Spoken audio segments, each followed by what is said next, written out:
Welcome to once again in management culture. In today video, I will discuss about transport management system. Okay, so guys, session को आगे बढ़ाने से पहले आप channel को subscribe कर दें, वीडियो को लाइक कर दें. तो हम वीडियो को स्टार्ट करते हैं. तो फर्स्टली हम बात करते हैं ना कि ट्रांसपोर्ट मैनेजमेंट सिस्टम. तो ये क्या होता है? एक पार्ट होता है सप्लाई चेन मैनेजमेंट का.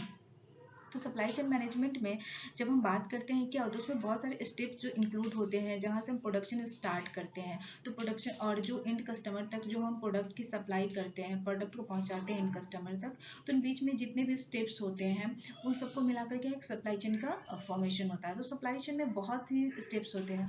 और तो जो फर्स्ट स्टेप्स को अगर हमें बात करें, तो जो हमें प्रोडक्शन करना होता है किसी भी प्रोडक्ट का, तो उसको इनपुट के लिए जो भी उसके रिसोर्सेज होता है उसको हम कहीं से उठाते हैं, कहीं से हम लेते हैं. तो इसमें क्या होता है? ट्रांसपोर्टेशन का यूज होता है. ट्रांसपोर्टेशन के थ्रू ही हम क्या करते हैं, जो रॉ मटेरियल होता है उसे इंडस्ट्री तक पहुंचाते हैं. और उसके बाद जो फाइनल गुड्स हमारा बनता है उसको भी हम क्या करते हैं, अपने इन कस्टमर तक पहुंचाने के लिए ट्रांसपोर्टेशन का यूज होता है. तो ट्रांसपोर्टेशन ही ना वो एकदम बोन होता है मैनेजमेंट, सप्लाई चेन मैनेजमेंट का.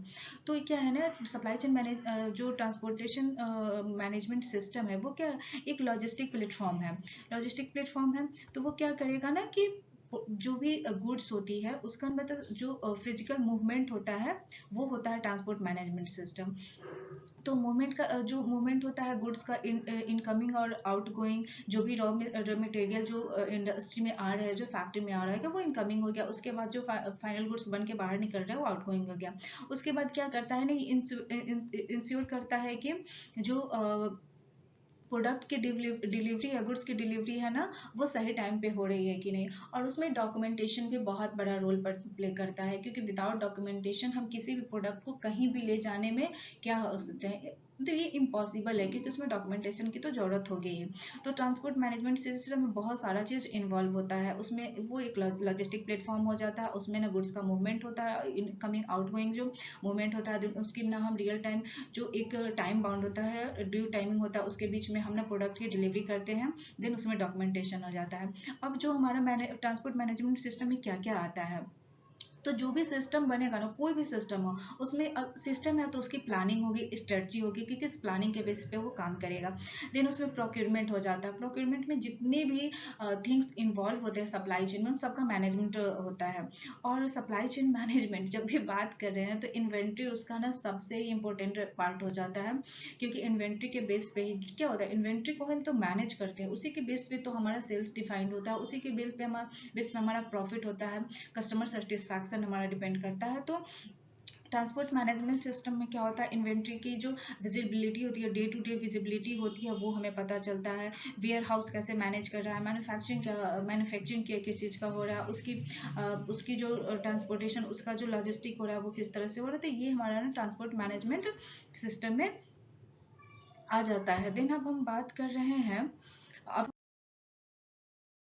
हम बात करें importance of transport management system. तो क्या इसका इम्पोर्टेंस हो जाता है, तो इसके हम इसका जो हम बेसिक इंट्रो था उसके बेसिस पे हम समझ सकते हैं इसका क्या इम्पोर्टेंस है. तो जो होल जो इंटायर ट्रांसपोर्ट मैनेजमेंट सिस्टम है ना, वो सप्लाई चेन का क्या है, एक ना बोन है, बैकबोन की तरह वर्क करता है. तो ये क्या करता है ना, डीप विजिबिलिटी जो होता है उसको शो करता है, जो कहाँ से स्टार्ट होता है, प्लानिंग टू लॉजिस्टिक. जब हम उसकी प्लानिंग कर रहे हैं कि कैसे हमें किस प्रोडक्ट को कहाँ तक पहुँचाना है, कहाँ ले जाना है, रॉ मटेरियल को कहाँ से लाना है, कहाँ पे उसको किस इंडस्ट्री में ले जाकर कहाँ पे फैक्ट्री में देना है, फिर जो फाइनल गुड्स बन रहा है उसको इन कस्टमर तक कहाँ तक पहुँचाना है. तो ये हमारा हो जाता है ना, जो प्लानिंग स्टार्ट होता है, और उस प्लानिंग से स्टार्ट होता है, लॉजिस्टिक तक ये होता है. उसके बाद ये कस्टमर के हायर कस्टमर सेटिस्फैक्शन को भी ना फुलफिल करता है. और ये क्या होता है ना, सबसे जो मेन रोल अगर बात करें, तो जो ये सेल्स को ना, जो सेल्स लीड होता है उसको क्या करता है, उसको मैक्सिमाइज करता है. क्योंकि जितनी अच्छी ट्रांसपोर्टेशन सिस्टम होगी, जितनी स्मूथ ट्रांसपोर्टेशन सिस्टम होगी ना, उतनी ही ज़्यादा क्या होगी, लीड बढ़ेगी, सेल्स की लीड बढ़ेगी. हम अपने आसपास हम अपना खुद का एक्सपीरियंस भी बता सकते हैं कि अगर हम जब क्या करते हैं ना, किसी चीज़ की प्रोडक्ट की, किसी भी चीज़ की अ, जब ऑर्डर करते हैं, किसी प्रोडक्ट को ऑर्डर करते हैं, तो उसमें क्या होता है ना, जो ड्यू डेट होता है, उस ड्यू डेट के अंदर में अगर हमें प्रोडक्ट मिल जाता है, तो क्या होता है, इंडस्ट्री की तरफ, उस ऑर्गेनाइजेशन फॉर्म की तरफ हमारा क्या होता है ना, ट्रस्ट बिल्डअप हो जाता है. हम वहाँ से और भी प्रोडक्ट, अच्छे प्रोडक्ट जो भी होते हैं ना, उनके उनके तरफ जो हमारा जो इंक्लाइनेशन होता है वो बढ़ जाता है. देन अब हम बात कर रहे हैं जो अल्टीमेट गोल जो होता है, ट्रांसपोर्ट मैनेजमेंट सिस्टम का क्या होता है ना, बिजनेसेस को ग्रो करना, और बिजनेसेस जब ग्रो होगा तो उसका जो अल्टीमेट जो कंक्लूजन निकलेगा वो हमारा प्रॉफिट मैक्सिमाइज होगा। देन अब हम बात कर रहे हैं ना क्या, businesses that uses transport management system. तो ट्रांसपोर्ट मैनेजमेंट सिस्टम का कहाँ कहाँ पे कौन कौन से जो स्टेक होल्डर जो होते हैं ना वो इसका यूज करते हैं ट्रांसपोर्ट मैनेजमेंट सिस्टम का।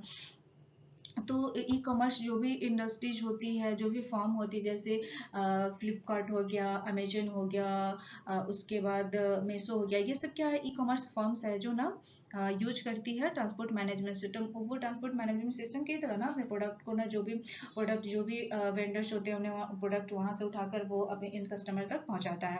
दिन बात हो रही है जो मैन्युफैक्चर, जो भी प्रोडक्ट की मैन्युफैक्चरिंग करती है, जो भी ऑर्गेनाइजेशन का फॉर्म कंपनी प्रोडक्ट की मैन्युफैक्चरिंग करती है किसी भी प्रोडक्ट की, ई कॉमर्स में होती है। तो ई कॉमर्स तो प्रोडक्ट की मैन्युफैक्चरिंग करती नहीं है, वो डिफरेंट डिफरेंट वेंडर से प्रोडक्ट को लेती है और फिर ना कस्टमर की जो भी डिमांड होती है, लीड आई रहती है, वहां तक उसको पहुंचाती है। देन डिस्ट्रीब्यूटर को भी ना ट्रांसपोर्टेशन की जरूरत होती है, उनका भी ट्रांसपोर्टेशन मैनेजमेंट सिस्टम होता है, उनको भी अपने प्रोडक्ट को ना रिटेलर तक पहुंचाने के लिए उनको ट्रांसपोर्टेशन की जरूरत होती है।